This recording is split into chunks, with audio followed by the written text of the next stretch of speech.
Assalamualaikum warahmatullahi wabarakatuh. Waalaikumsalam warahmatullahi wabarakatuh. Innal hamdalillah nahmaduhu wa nasta'inuhu wa nastaghfiruh wa na'udzu billahi min shururi anfusina wa min sayyiati a'malina. May yahdihillahu fala mudilla lahu wa may yudlil fala hadiya lahu. Asyhadu an la ilaha illallah wahdahu la syarika lahu wa asyhadu anna Muhammadan abduhu wa rasuluh. Allahumma shalli wa sallim ala sayyidina Muhammad wa ala alihi wa sahbihi ajma'in. Amma ba'd. Jamaah subuh rahimakumullah. Ada seorang hamba Allah yang kisahnya termaktub di dalam Al-Quran, yang kemudian namanya diabadikan menjadi nama sebuah surat dalam Al-Quran, yaitu Luqmanul Hakim.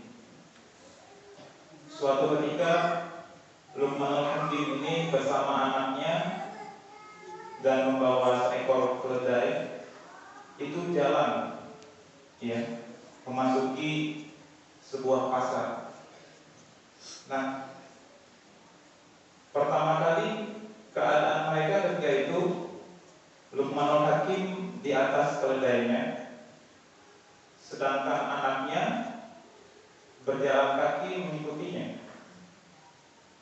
Nah, orang-orang di pasar pada saat itu berkomentar terhadap keadaan itu. Mereka mengatakan bahwa Luqmanul Hakim itu tidak sayang dengan anaknya. Kenapa? Anaknya dibiarkan jalan kaki, Luqmanul Hakim di atas keledainya.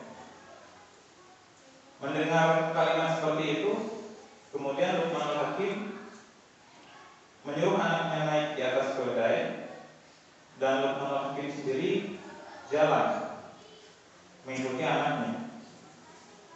Kemudian orang-orang pada saat itu berkomentar lagi, itu anak yang tidak berbakti dengan orang tuanya. Kenapa? Ayahnya biarkan jalan kaki sedangkan dia di atas keledai. Kemudian mendengar perkataan itu, Luqmanul Hakim pun berinisiatif lagi. Luqmanul Hakim bersama anaknya berada di atas keledai. Itu pun masyarakat kemudian berkomentar lagi, wah, mereka itu manusia yang menzolimi binatang. Kenapa? Keledai itu binatang yang memang bisa untuk dipakai sebagai kendaraan, namun dia lebih kecil daripada kuda. Maka itu menyakiti binatang itu. Nah, mendengar perkataan itu, Luqmanul Hakim dan anaknya kemudian turun dari keledai. Keledainya dituntun. Dengan keadaan itu pun masyarakat pada saat itu berkomentar, wah, itu manusia yang bodoh. Kenapa? Ada kendaraan tidak dipakai, malah dituntun. Nah, sesampainya di rumah, Luqmanul Hakim kemudian menasihati anaknya. Kira-kira nasihatnya seperti ini: sesungguhnya tiada terlepas seseorang itu dari percakapan manusia. Maka orang yang berakal tiadakah mengambil pertimbangan melainkan kepada Allah Subhanahu wa Ta'ala saja. Barang siapa mengenal kebenaran, itulah yang menjadi sebenar-benarnya pertimbangan. Nah, kebanyakan setelah ada nasihat ini kemudian diambil ibrah atau pelajaran bahwa jangan terlalu banyak mendengarkan perkataan Allah. Jangan terlalu banyak mendengarkan perkataan manusia, maksudnya. Dengarkan apa yang Allah perintahkan saja. Kemudian lebih dalam lagi, bahwa sebenarnya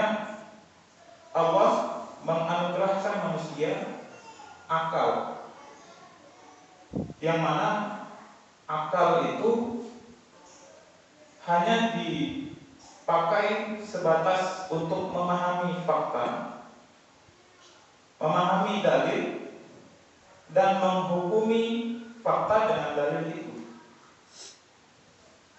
Penjelasannya bagaimana? Misalnya begini, di dalam Al-Quran dijelaskan aurat wanita bagaimana, aurat laki-laki bagaimana. Nah, kalau kita memahami ayat itu disebut dengan memahami dalil. Kemudian kita juga perlu memahami fakta. Faktanya bagaimana? Yang dikatakan membuka aurat itu seperti apa? Oh, yang dikatakan membuka aurat itu tidak memakai ini dan itu misalnya. Maka kemudian kita menghukumi itu sebagai perbuatan dosa. Misalnya seperti ini. Sehingga akal manusia itu sebenarnya dipakai untuk memahami, bukan menghukumi, bukan memutuskan. Kalau seandainya manusia melebihi penggunaan akalnya daripada itu, maka akan muncul ketimpangan-ketimpangan. Misalnya, ketika ada seseorang yang cerdas, kemudian ada orang yang datang menganggap itu Tuhan. Contohnya siapa? Contohnya sahabat Rasulullah, Ali bin Abi Thalib. Orang-orang pada saat itu menemukan bahwa Ali itu orang yang cerdas, dan memang benar, Ali adalah orang yang cerdas. Kemudian datang seseorang ke hadapan Ali, kemudian dia mengatakan atau dia mengutarakan langsung bahwa kamu itu sebenarnya Tuhan, kata orang ini pada Ali. Kemudian Ali mengancam, kalau kamu masih menganggap saya Tuhan, saya akan bakar kamu. Dan orang itu tetap menganggap Ali sebagai Tuhan. Akhirnya apa? Ali benar-benar membakar dia. Itulah kalau manusia mengeluarkan pemikirannya secara berlebihan, ditambah dengan rasa fanatik, maka akhirnya muncul perbuatan yang menimbulkan kerusakan. Karena sesungguhnya akal manusia tanpa Al-Quran dan As-Sunnah itu tidak akan mampu mengetahui apa-apa, atau tidak akan mampu mengetahui kepastian akan sebuah hukum Allah, akan sebuah hukum yang mengatur manusia. Nah, ketimpangan yang paling dekat yang sebenarnya kita rasakan saat ini apa? Apakah minuman keras itu haram untuk dikonsumsi atau tidak? Minuman keras itu haram untuk dikonsumsi. Namun itu sebatas pemahaman individu saja. Pada faktanya ada peraturan daerah yang membolehkan minuman itu beredar. Artinya minuman keras beredar dilindungi oleh hukum. Faktanya banyak yang mengkonsumsi minuman keras. Kemudian bentuk ketimpangan yang lainnya apa? Apakah berzina itu haram atau tidak? Zina itu haram, tapi itu sebatas pemahaman individu saja. Buktinya apa? Lokalisasi itu dilindungi pemerintah. Apakah itu bentuk keharaman atau tidak? Maka kemudian di dalam Al-Quran disampaikan surah Al-An'am ayat 57 yang artinya menetapkan hukum itu hanyalah hak Allah. Dia menerangkan sebenarnya dan dia pemberi keputusan yang terbaik. Maka sebenarnya bagaimana cara manusia agar dia bisa menemukan kebenaran itu? Di dalam hadis Disampaikan dari Mu'adz bin Jabal radhiyallahu anhu bahwa Nabi SAW ketika mengutusnya ke Yaman, Nabi bertanya, bagaimana kamu jika dihadapkan permasalahan hukum? Ia berkata, saya berhukum dengan kitab Allah. Nabi berkata lagi, jika tidak terdapat dalam kitab Allah, ia berkata, saya berhukum dengan sunnah Rasulullah SAW. Nabi berkata lagi, jika tidak terdapat dalam sunnah Rasulullah SAW, ia kemudian berkata, saya akan berijtihad dan tidak berlebihan dalam ijtihad. Maka Rasul kemudian memukul dada Mu'adz dan berkata, segala puji bagi Allah yang telah sepakat dengan putusannya Mu'adz, dengan apa yang diridhoi oleh Rasulullah SAW. Hadis riwayat Tabrani.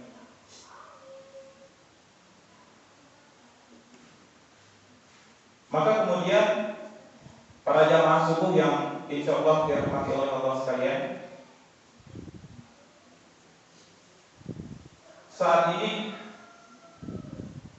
lebih jauh lagi, ya, oleh karena kita meninggalkan fondasi utama kita, yaitu Al-Quran dan As-Sunnah. Bahkan kita dizalimi secara fisik, dan Allah memang benar sesuai dengan firman-Nya, mencabut rasa takut dari dalam hati musuh-musuh kita. Untuk apa? Untuk menyerang kita. Ya, kita bisa melihat saudara-saudara kita di Gaza, Palestina, saudara-saudara kita di Rohingya yang ditindas oleh orang-orang Hindu, saudara-saudara kita di Suriah yang dibunuh oleh orang-orang yang beraliran Syiah dan lain sebagainya. Sesungguhnya Allah benar-benar mewujudkan apa yang Allah katakan sendiri, yaitu apa? Allah mencabut rasa takut dari dalam dada musuh-musuh kita. Dan masih dimungkinkan bagi kita semua kaum muslimin itu diinvasi bahkan sampai ke Indonesia. Kenapa Allah mencabut rasa takut dari dalam hati orang-orang kafir? Karena orang-orang kafir sudah tahu bahwa kita kaum muslimin hanya mengambil sebagian dari apa yang Allah turunkan dan membuang bagian yang lain yang Allah turunkan. Karena sebenarnya Islam itu mampu mengatur kehidupan kita seluruhnya. Maka dari itu saya mengajak kepada para jemaah sekalian untuk senantiasa mempelajari Islam sedalam-dalamnya. Karena kalau sudah begini keadaannya, maka kewajiban untuk mempelajari Islam itu benar-benar terkena pada kita, sehingga tidak mempelajarinya sama dengan kita tidak mampu menggali hukumnya, sama dengan kita tidak mampu melaksanakannya. Semoga atas seluruh apa yang pernah kita pelajari selama ini, kita akan senantiasa termotivasi lebih jauh lagi untuk mempelajari Islam, sehingga kita semua bisa menjadi orang-orang yang dilindungi oleh Allah dan semakin didekatkan ke surganya.